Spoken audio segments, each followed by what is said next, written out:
Hey guys, welcome back to my channel, A Piece by Piece, where I talk about all the different lessons I'm learning as I grow my small business. I believe it's not enough to show the wins. The losses are just as important, and the lessons you learn play such a big role in starting and growing a business. I strive to be as transparent as possible with you guys so you know that you are not alone on this journey. So, today I will be speaking about discovering your target audience. You can have the most innovative product in the world, but if you don't get it in front of the right people, you might start to think that your product is a flop. Your target audience is the intended audience with whom you are trying to sell your product to. So basically, your potential customers. So how do you find your target audience? Figure out whose problem your product is solving. No one is quicker to hand you a fistful of cash than the person who can relate and has been trying to solve the problem that you're solving. So,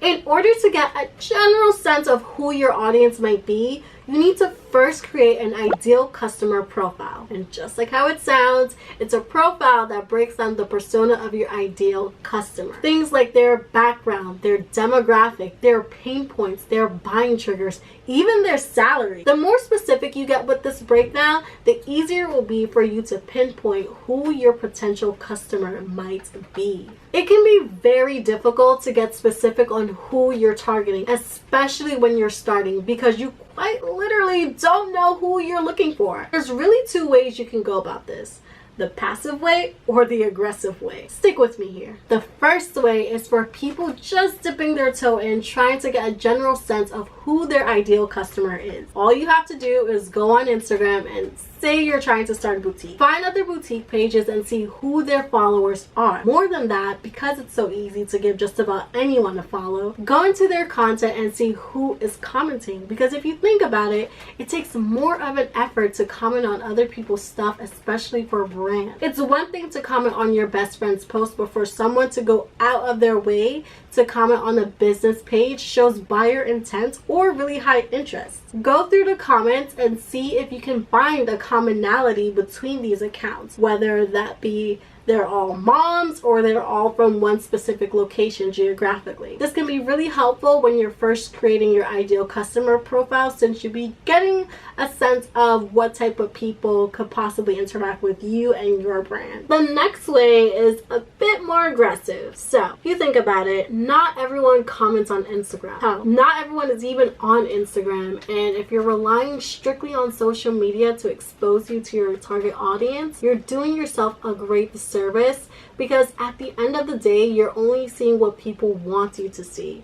You're not seeing the true person behind that screen. I'm going to tell you what I did to get around this. So, when I started, in my head, I knew I would be selling to mainly women or female presenting people. The one place where I knew I would be able to find all sorts of women was the mall. I decided I was going to interview these women and basically see what issues they faced and figure out whose problem I was solving. I would walk in, go up to any and everybody and introduce myself and say I was a business student who was conducting an interview for an assignment. Even though I wasn't, it broke the ice because most people won't say no to a student. In fact, 90% of the people I walked up to participated in my interviews, and they all let me voice record. During these interviews, I made sure to ask open-ended questions instead of leading ones to avoid having the participants give me answers that I knew I wanted to hear. You'd be surprised at how easy it is to get people to skew their answers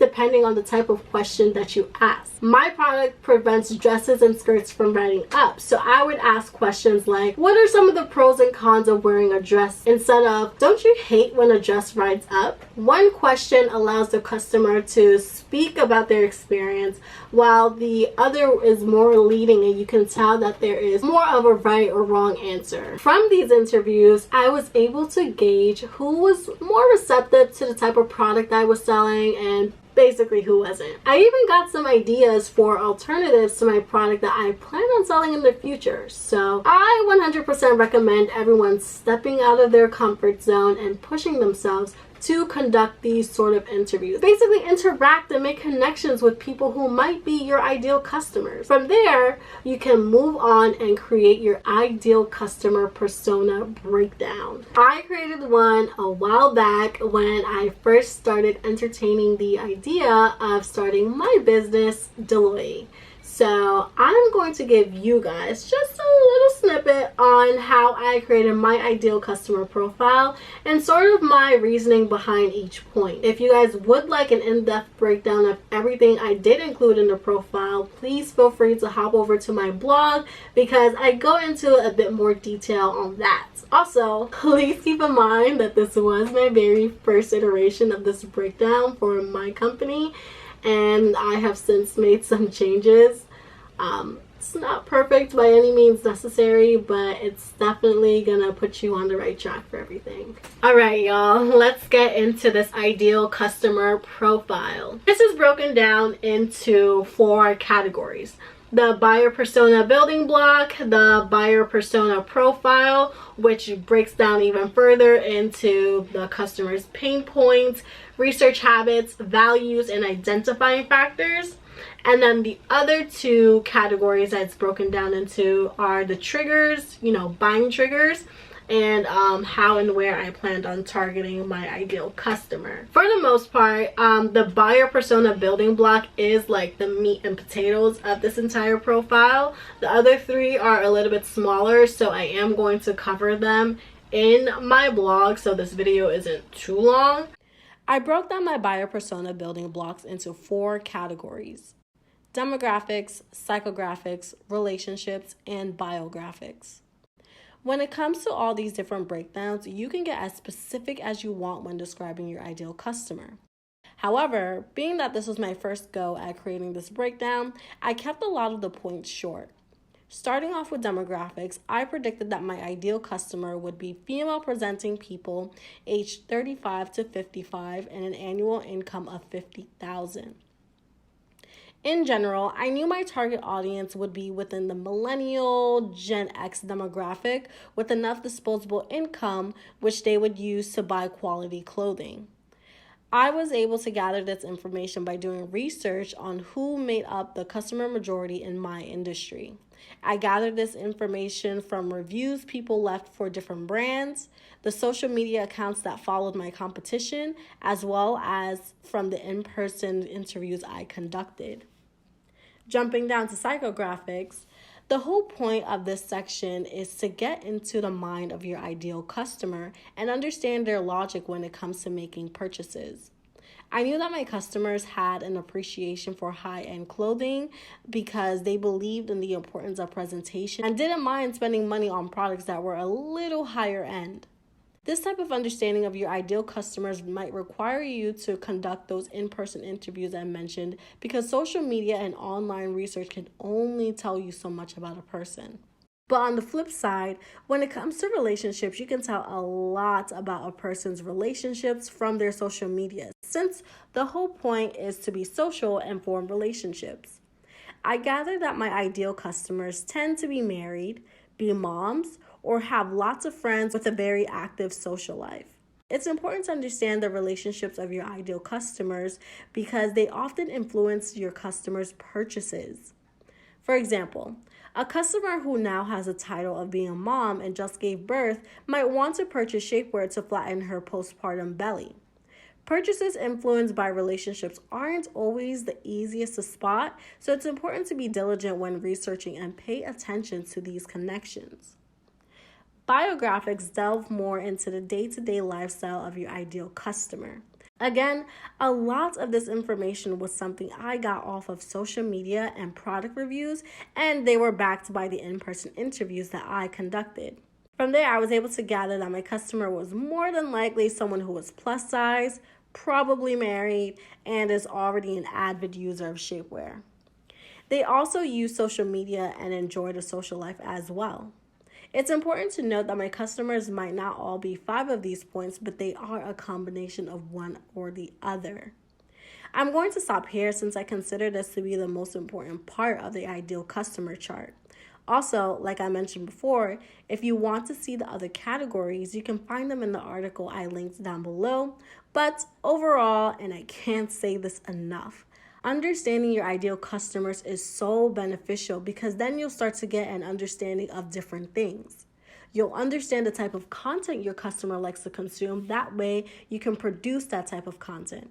You'll understand where your customer frequents. That way, you can show up there too and put your content or product in front of them. I hope you get the point. Lastly, I want to mention that it's important not to get too hung up on this ideal customer chart, especially if you're just starting out, because your predictions might be completely different from the reality, and you want to be flexible and accommodating to your true ideal customers. All in all, I hope this helped you guys.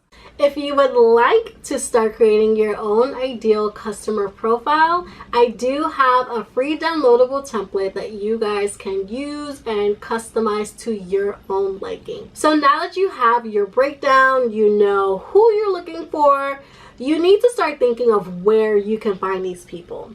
I won't get into too much detail on this because I do plan on covering this in another video, but to briefly summarize, there are generally two places where you can find people, online and in person.